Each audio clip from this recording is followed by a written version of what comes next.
Hello and welcome to Property Mastermind Podcast with Bob and Hilary, episode 83. I bet you're surprised to hear my voice doing the intro. Best believe Hilary is out Christmas shopping, so I thought I'd jump in. Anyway, today Hilary and I interviewed a mentoring couple, John and Tas, who are doing great things in the world of property development. I know you're going to love this episode, so let's jump in.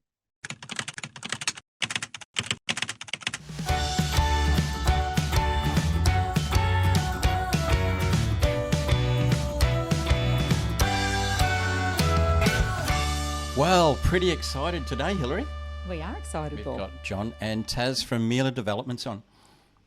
Friends of ours? Friends of ours. Caught up with them recently when they were holidaying near us. Yeah, not just friends, but through our mentoring program. A lot of people say that we have a mentoring program so that we can make friends. They must think we can't make friends outside of the mentoring program because when people go through the mentoring program, they automatically end up friends. And such is the case with these beautiful people. We catch up whenever we can, even though we live in different states.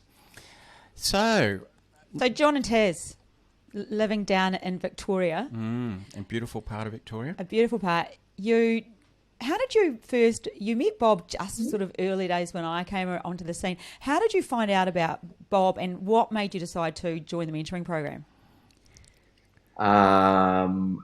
How long? 18, was it? 14. 14. Oh, originally back then. Yeah. I came across Bob actually through Stuart Siddell. Yeah, so I went to one of Stewie. Siddell's promoter events. Yeah. Was it? Yeah. and came across Bob. So Bob was one of many people that was up on stage. And Strutting he was his actually wares. the one that strutting his stuff. About 8 years ago, as it turned out. Yeah, that'd be right. Yeah. So it's quite a while ago, and I just remember instantly sort of connecting with the message that that Bob was saying, and I could probably repeat most of the key points still verbatim around being the boss, being at the top of the food chain and not having any bosses, and why would you go and that's do a joke. Yeah. we both got bosses, John. Come on. Anyway, sorry. Oh, but I know. we like to think that we're the head, right? But the problem is that we haven't figured out that they're the neck. So, we're constantly doing things, it's like, oh, geez. Yeah. So in my next life, Bob, I want to be the neck. Yeah, okay. So being the boss, being in control of your future, those sorts of things that we did talk about. Yeah, tremendous. Yeah. So what were you two guys doing back in those days? Obviously, a young family on the grow as well, but The kids would have been young. How old would they have been then? Because they're young teens. 5 and 7 probably, I think, at that age. Yeah. Pretty Or even younger, like 8 years 4 ago. and 6, really tiny. Yeah, really young. Yeah. Both working full-time in corporate, Yep. Yeah, The kids weren't. You guys were. stay-at-home parents. The kids are out in the corporate world, apparently. In fact, those kids, they'll be capable of anything, with parents like you. That's pretty impressive. We watch what you do as parents one of as them. well. Yeah. That's one of our missions, Bob. We got to make sure that, they learn from everything that, we've done, and all the good things and some of the not so good things too, Yeah, exactly. So in the corporate life and looking to escape that, and property development sort of shone. Did you do anything before that? Like, were you doing renos or anything else? Made you step we up to renovated property our house development? a few times. Yeah. We did one, didn't we? Yeah, I think we did. So we started at that point. We were doing one with a friend of ours, but we didn't even know we were sort of doing property development. We kind of just had a family friend of ours who was actually our bank manager, and we were looking around because we're trying to find a home as well with 2 young kids. And she said, "Oh, John, why don't we come and do something in Chadstone? And I know one other party that would be involved, and we could go and buy a site together and go through the motions and create a townhouse." And I'm like, "Sure, where's Chadstone?" Right. And what's a townhouse? Yeah, what's a townhouse? How do we create one of those? Yeah. Yeah. Yeah, that's right. It's funny. I knew nothing about. I'm not even from a trade. Like, I know nothing about construction. My background's project management and IT and aviation. So. Yeah. At that time, I had no desires to become a property developer, but I had a need to fill, which was to create a home for our family that was bigger than a 2-bedroom apartment. Lovely So research off we went. goosebumps. Yeah. And so sorry. Yeah, so and off we you went. Yep. Yeah, and I mean, look, it was a quite a bumpy ride, that first one. And if we're ever going to walk away from property, then that was the time, because it was an absolutely horrible experience. But I sort of we looked at it and we went, well, hang on, we can see the potential. We just need to get some education. And coming from a flying background, like, I like to think that a few things stick from everything that I've done in my life. And the one thing that stuck with me from my Qantas cadetship was basically that with the right training and the right human, there's nothing you can't do. So I knew we were the right humans, but we didn't have the training. So I was on the hunt for the right educator and mentor. Yeah. Yeah, we found each other. And that's where you came in. Yeah, tremendous. So those early days, I can remember actually when you, just after you both joined the mentoring program. So you're living in Melbourne, we're living in Brisbane. Next thing I get a call saying John and Tas are coming up. They want to catch up with us. We ended up going out for a meal, had a cracker steak from what I remember, and some great conversation. Yep. And that was, right at the very beginning of the mentoring program, where you wanted to do that, like connect and for us, individually to understand each other, and that was tremendous. I mean, not everybody does that. No. But, I said to Hillary after that, these guys are really going places, because they're so focused and organised and determined. You could tell that from our first meeting. And it's that whole personal investment into yourself, not just you invested in yourself financially, but you took the time, and you just, probably that same motto that we use, that over and above feeling, that need to just do it properly, no half-cocked sort of stuff. You're in. Yeah. With everything you guys do. Yeah, you can't learn everything. Even holidays, don't you just do massive? You do massive everything. John's. Well, that's just kind of that's what we do. Yeah. We just we are all in kind of people. That's there's no half. One foot in, dipping a toe in. It's either all or nothing. Tas just starts going to yoga, then becomes the teacher. You just nailed yourselves. That's exactly. I couldn't have described you two better than that. Hey? Yeah, all in, 100%. All in, 100%. Yeah. Well, then if it doesn't work, then you got nothing to. There's no regrets. If you're all in and it fails, well then you're all in. Yeah. And I think that's just not property, that's everything, right? Yeah. And it's a lot to do with, everything that we've learned before. And look, we along the way we've kind of as property development rather became something more than just a wealth creation thing for us, which was probably about maybe 3 or 4 years into that journey, where all of a sudden, we'd finished the mentoring program, we got some confidence, we're into our 3rd and 4th project, and then all of a sudden we're both sitting there going, oh my God, like we actually don't have time for a full-time job. And we're doing this now. And so our part-time gig became the full-time gig, and we were still messing around with a few other business ventures, Amazon stuff that we were kind of, products and all of that. And I remember reading the One Thing, that book, and it's like after my 3rd time of reading it, I'm like, hang on a sec, I don't actually need to read this again. I just need to do actually what it apply says. it. Yeah, which is to do the one thing. And it's like, and it became property development. So, and for many reasons, over and above just obviously the freedom and the wealth creation potentials. So.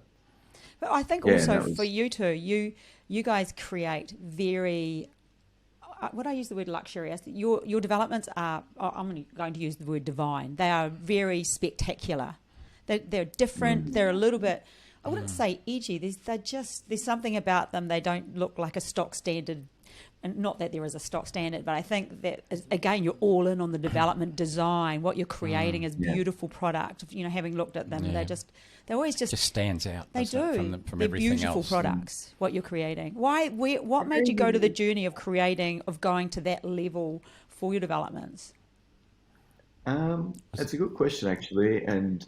I think it's some of the education we received through the Amazon stuff about having a product differentiation, a market differentiation, kind of brought that element into what we do with property as well. And we love the creative aspect. We go from, right from the concept, I suppose, of procuring the land. We look at the site. We look at what unique features that particular site has. We look at numerology. We look at design. We look at environment, everything. And that all goes into creating a unique product specific for that site. Yeah. We don't do things, we don't do the two projects the same. Two projects the same. Yeah. No,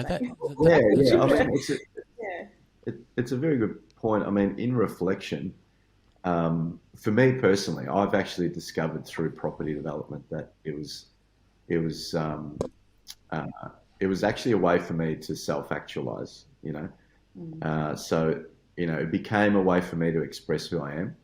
So and I found that even through, I mean, when we mucked around initially with, we renovated our little apartment like twice. We ripped the walls out inside and we rebuilt it, and we built feature walls, and we were like putting custom built-in joinery and all this stuff, and it was always there. But then the first 3 developments that we did, they were fairly stock standard, and they were kind of just like more or less the same as what everyone else was doing. And then we moved down to the Ballerine where we are now, and I had no desires to create luxury townhouses. And I don't know, I keep reminding Bob that he said this to me, and I don't know if he actually remembers, but in a comment that I made with Bob, he said to me, he goes, because I think I showed you some concepts. He goes, yeah, well, maybe you can go on to do like high-end luxury stuff. And I'm like, why would I want to do that? And I remember this fleeting thought going, why would I want to do that? And then I'm like, and then the more I got into it, and it just sort of, I think just the people that came in our lives, like we had a beautiful interior designer, we purchased these properties, we were doing, lots of self-discovery work and growth work, and through that, it was like, no, actually, you know what? One of our values, one of the Mila values, is going to be that we are going to do things differently. We are going to, every single one of our townhouses is going to be different to the one before. We're going to retire designs, but we still wanted to make it look like ours. So the DNA of it needed to be ours, but we were going to go and do different things. So, and that's been the challenge for us, is that we're doing things different, and we've got, we're onto our 8th project, and it's great that people are kind of still, it's now starting to kind of formulate in the market. And, like we've just sold one for our most expensive townhouse. We've just sold for $4 million. And wow. It's one of 4, it's one of 4, 3 stories, beautiful. It's been our project, so we could take our time with it. And it's absolutely stunning. And we've tweaked things and all that. And actually the owners, who downsized from an even bigger townhouse, well, they sort of downsized. It was massive in quantity, but it was still like still a 4-bedroom, 2 living, 4 en suites, all of that. And they said, actually, John, the reason why we like your product is because it is so unique. And they actually wanted to make sure before they bought it that we weren't going to recycle that design, or that we were going to we were going to retire the design. And we said, yeah, absolutely. I mean, this is what else we got coming up, and it doesn't look like anything else. So yeah, I think it's a combination of lots of things. I think it's a beautiful mix of, of our learnings, and just what's actually required in the marketplace. Like, I think differentiating yourself from what's going on around you just helps that, Do you know something you said, John? I remember you saying, sorry, I just interrupted there, but you said your values. And I remember we did that values thing. And right. you actually unpacked it with the kids as well, and that's that self-expression. Yes. That is so cool, just to hear, like for me to hear that back. That's how 100%. Far it went for you. I kind of had a little goosebump moment there. I was like, I remember when we did that. So, and people probably don't realise that, when you infuse your values in your life, even on your property development, because it needs to be in every area of your life, and you've infused it into what you're now creating, which is spectacular, to the point where a new owner saying, retire the design, but that gives you guys that self-expression. You're known for making an amazing product, that fleeting comment, the impact that you have. I don't know. It's just such an exciting thing to hear back. I suppose you must feel. I feel excited to hear you say that. It's just and the accolade. There's probably no greater accolade from a purchaser buying a developer's product than to say, please tell me you're not going to repeat this design because they're looking for uniqueness. I just get full body goosebumps when you say that. It's just this is why we love doing what we do. Is to be part of somebody else's journey. It's almost selfish on our part that we can have little, inputs here and there on people, and then just watch them take off and what they do, and to be excited by it as well. Just listening to you guys today, it's just so exciting. Once again, we've talked about these things before, but to hear it all again, and particularly about that purchase, I haven't heard of that recent purchase, the $4 million townhouse. Big applause there. A lot of people all do listeners. 4-packs that are worth $4 million. Yeah.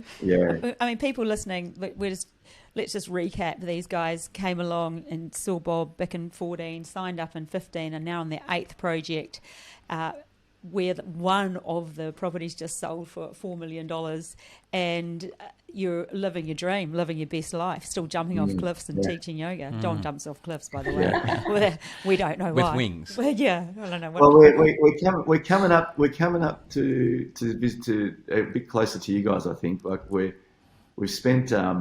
we came up to see. Obviously, we came up just because of the weather. Like, the weather's the hardest thing for us down here. We both like the sunshine, don't we? We both struggle with the cold. We love sun. We need it's a drug to us. We both need we love the sun. We love the sun. So we came and spent a couple of weeks up there next to you guys, and then came back down here. And I'll tell you, it was like we thought, we're gonna escape the back end of winter. And I was walking around in shorts and t-shirt for 5 weeks, right? I think I had long sleeve top on for about 3 hours in the whole time, and we came back to Victoria. I had to get my puffer jacket back out again, and beanies, guys. I gave mine away.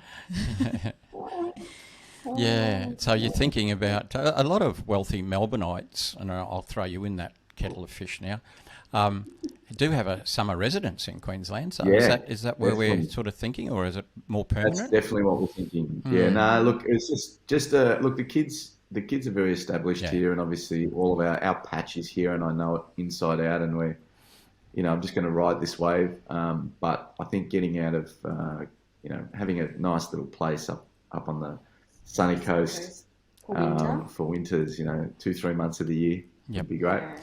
So back to Taz and I just briefly mentioned a few things before we hit the record button on this, but she's used the word firefighting or fighting fires. What has been for you guys?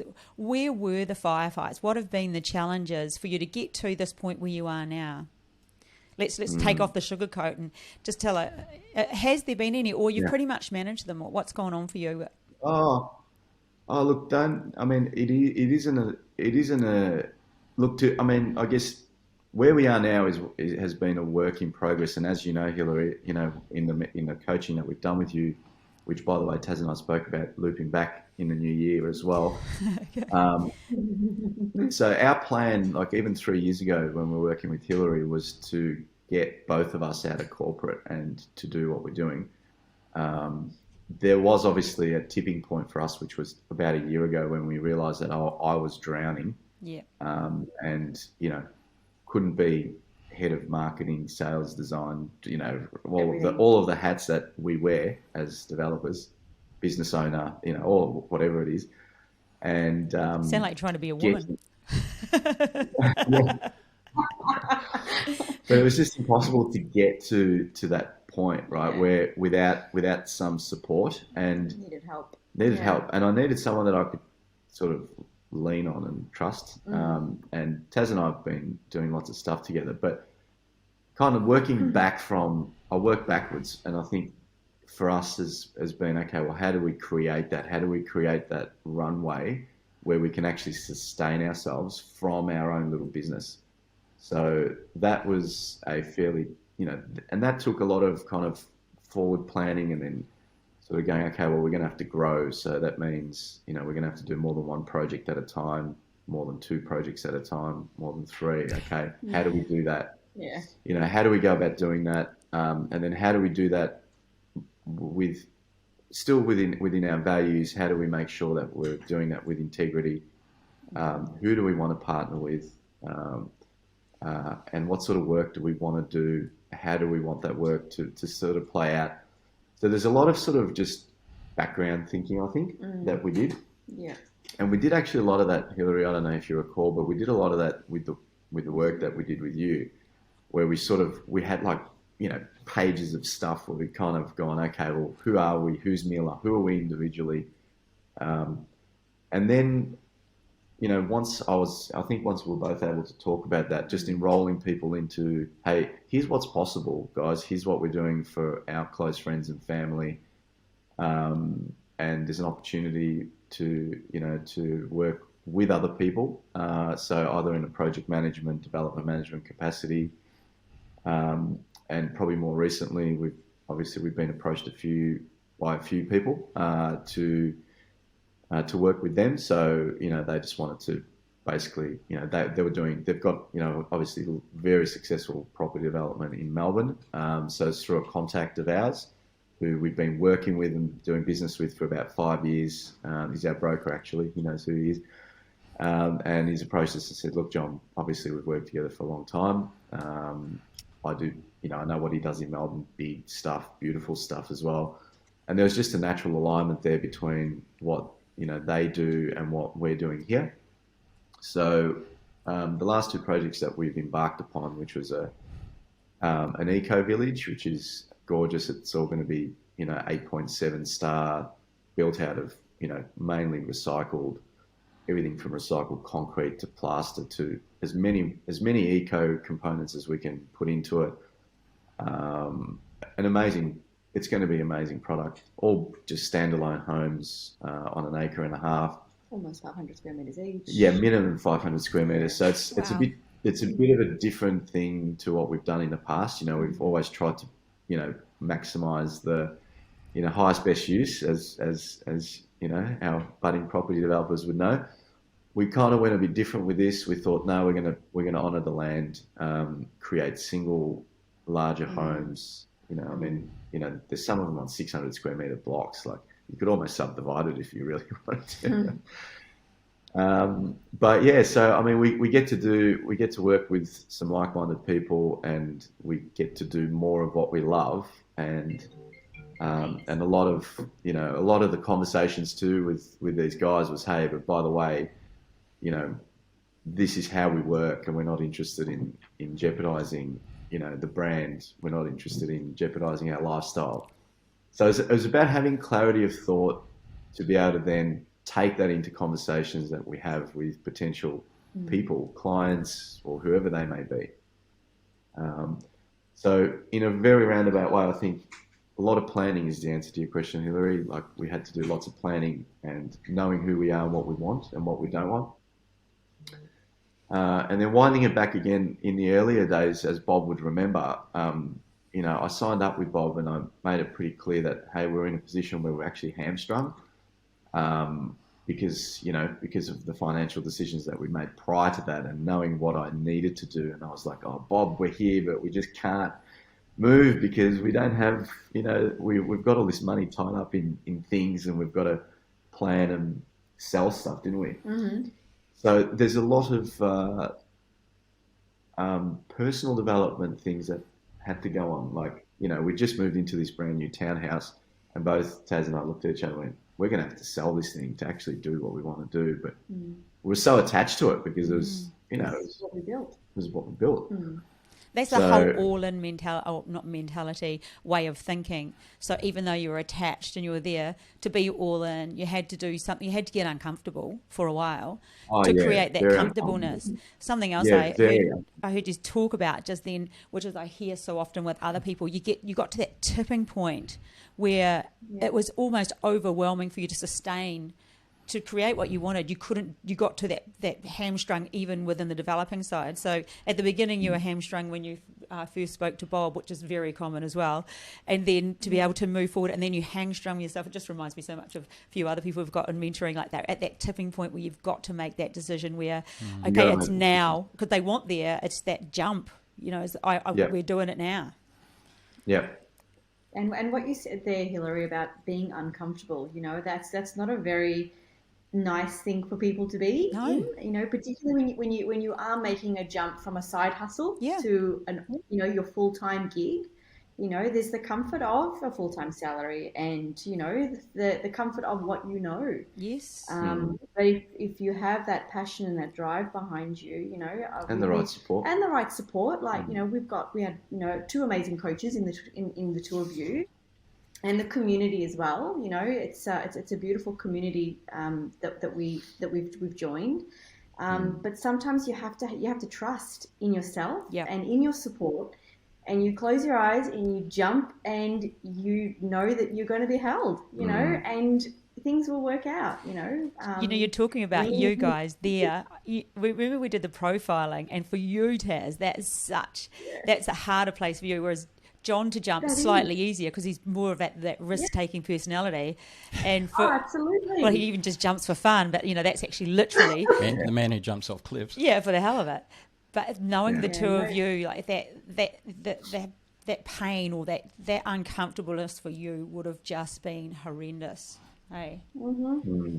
Yeah, but look at you now.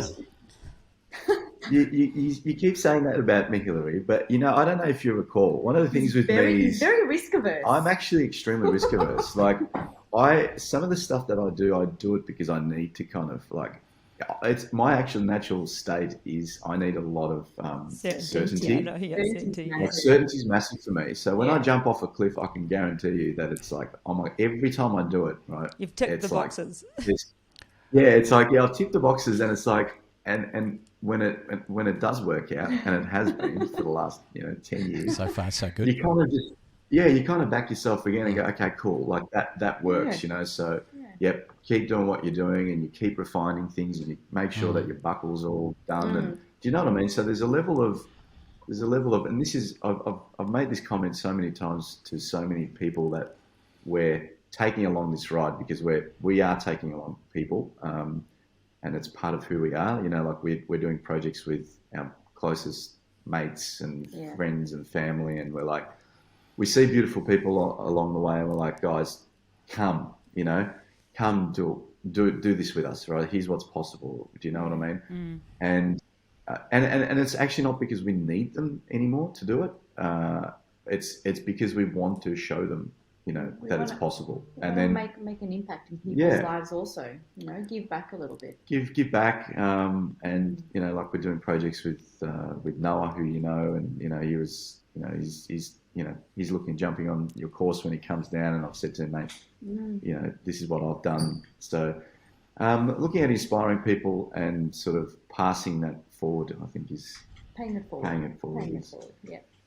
Bob, can I ask you a question about when you met these guys? Yeah. What was your, how you said because they came up for dinner? Yeah. They came up for dinner. It wasn't just from, they came up for dinner from another state.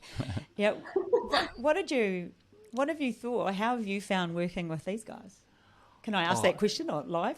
Yeah. No, as long as Bob answers it honestly. Yeah. And we don't have to put a big edit in here, like X edit. No, well, I'm not here to make you guys feel any better, but I knew at the beginning there was something special. I mean, just investing in yourselves enough to want to come here and almost, I'm trying to search for words, but it is important for John and Tas as well to connect with us as mentors, but for us to understand them and where they wanted to be and how they wanted to develop. Now we do talk to people in the mentoring program. It's one of the first things we talk about, but to actually make the commitment to come up and to do that. And, I could refer to Gary, another guy who drove all night to come to a mentoring program once because all the planes shut down. He drove 12 hours overnight not to miss the first day of a mentoring. And I knew he would be extremely successful as well. And that's it. Yeah. Yep. Commitment. The commitment. And that was, and that's been carried through all the way. Yeah. And so I've seen people that are, above the normal cut over a period of time, not just these guys, but others, but not a lot. And and I've been right every time, when in my head I've predicted their future success. And you can't always put a timing on it because all sorts of things happen in people's lives. But, yeah, I'm not surprised that you guys are where you are, put it that way, from right early in the piece, you know. And I say that honestly. You asked me for an honest answer, and that's what it is. Yeah, and, you know, we love working together. We love catching up when we're in each other's neck of the woods. And that's what it's about. It's property development. Sure, it's a vehicle, and it's a wealth creation vehicle at the very least. But beyond that, it's relationships. The biggest thing in life, I think. I don't want to be too philosophical here. Is relationships. 100%. And we have relationships with this power couple here. Another power couple, we create. We had that conversation about power couples, I think, when you're up on holidays mid-year as well. It was sort of half tongue-in-cheek, but anyway, it was all good. And I think also what you guys are passing on to the girls, you know, your two girls, what have they seen in such an impressionable time of their life? With that age that you guys have done what you've done, has just given them so much. Already we know of some amazing things that they're up to. So I think you're just teaching, leading from the front is what they say. You've just got to lead from the front.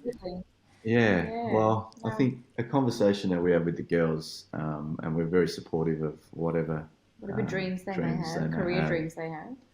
Yeah, but the one thing that we always say is, you're going to do property as well. Whatever you want, but you're going to do property. You can go and make people look beautiful, or go and act, go to Hollywood and film all these movies or whatever. But you're going to do property. But you're also doing property. Yeah, I'm feeling a little bit tentative about the males who may enter your daughters' lives and the gatekeeping that they will have to deal with. Yes, well, we've got to make sure that, I don't know if people will be given the choice. I know. Yeah, you won't need to because of the way they've been brought up and the parents they have. Yeah. So really, all the gatekeeping's been done, in their lives. I think so. Yeah. Another trait that I think you guys have that you probably, you talked about that all-in mentality. Something else you do with the all-in is what you do, you're all in, you're going to do something, but you do give also personally 100, not just to give 100%, you look for the best way to do something.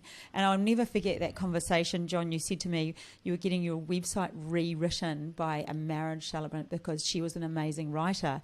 And I just, that was another one of those things, I just thought, wow. That's impressive, and for me, getting people to start building a website, I'm just get it started. 80% done is better than 100% not started. But for you guys to have got to that point, got it started, and then moved on to creating that beautiful brand that you have, creating the words, the luxury you put around, just what's the word I'm after, Bob? What is the word I'm trying to say? How good is that? The specialness you create, whatever that is. So we haven't actually mentioned your brand. So this is Mila, M-I-L-A, Mila Developments. Do check out their work. Newly rebranded, I was told.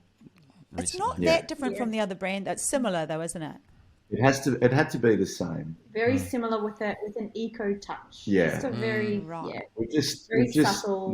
subtle rebrand. We just softened a few little things just to kind of people still need to look at it and go, that's them. But it's just got a little bit. I mean, so this last probably 12 months, our brand, due to the two projects that we're doing in collaboration, has gone more towards a green, eco, sustainable way for many reasons. I think that's just where the market's heading, and it's more aligned once again with who we are. If there's there's things that we can do to to help with sustainability and everything else, and that's us. So that's who we want to be.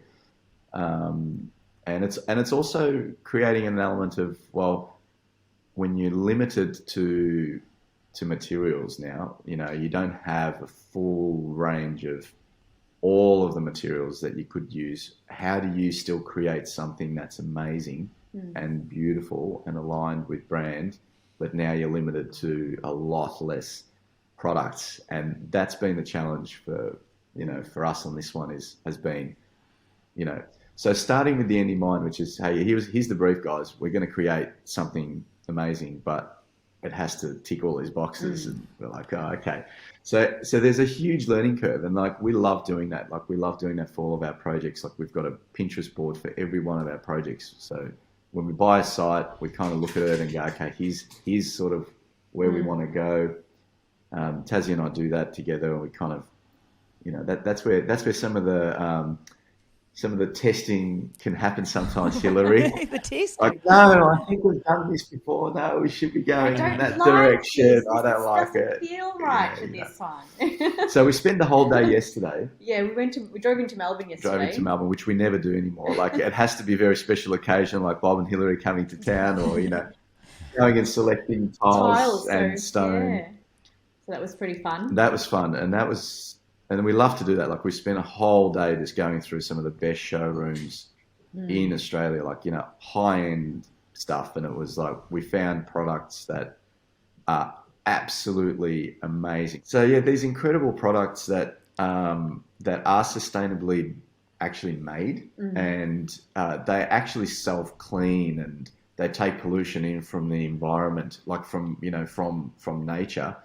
And through photosynthesis, it actually cleans it, and it's just amazing. I mean, there's stuff out there like this now, and my thinking is, imagine that in the marketing spiel, and using that sparingly and creating features out of that, so that you're kind of bringing all of that. So that's the possibility, and that's what we love to do over and above the numbers. The numbers, unfortunately, Bob, all fall on me, and I love that. Just quietly, I actually love that. I know your best friend is a spreadsheet. There's something about numbers. I don't know what it is, but I get super excited. Like I could do feasos and numbers all day, every day.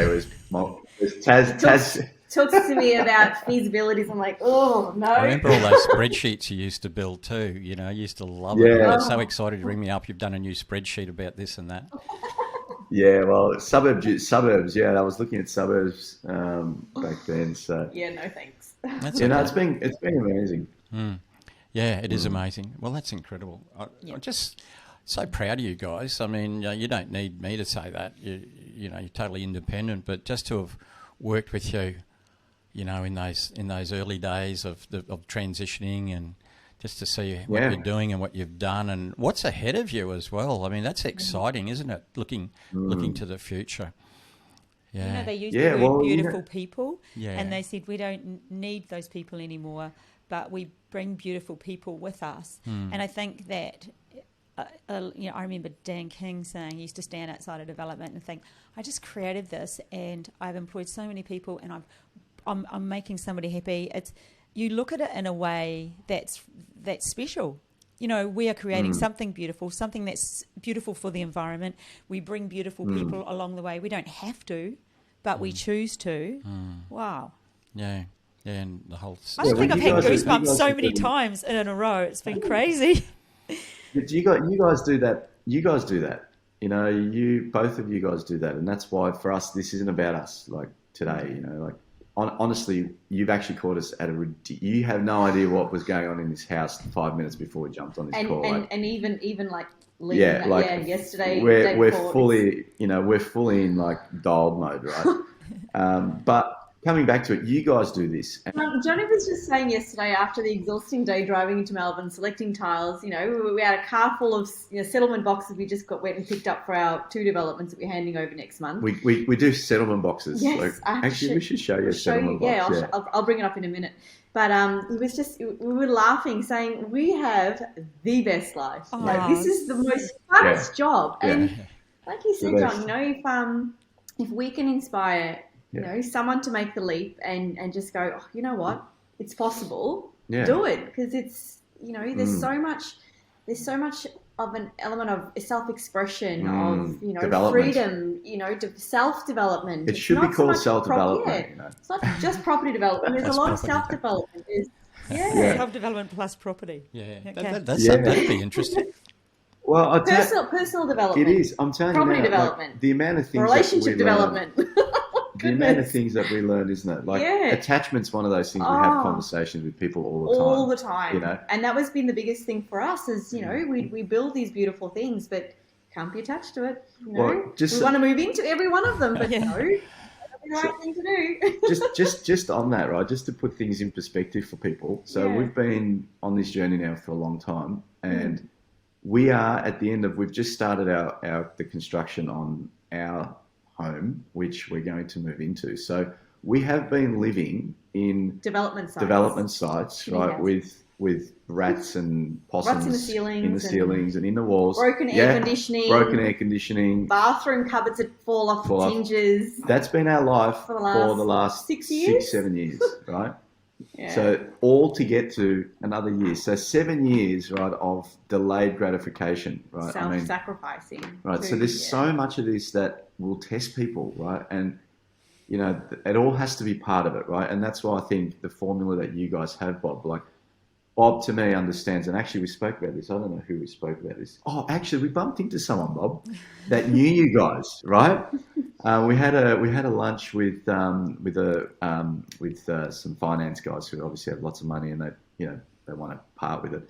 And we spoke about them, and Bob, of course I know Bob and Hillary, and we had a conversation around lunch, and and so they knew about you guys, and we actually had a conversation about how Bob, how your stuff's changed as a result of Hillary joining, So I think that softness and that organisation, that marketing, and all that stuff coming in together, right? So personal development kind of meets property development, which is such a powerful mix.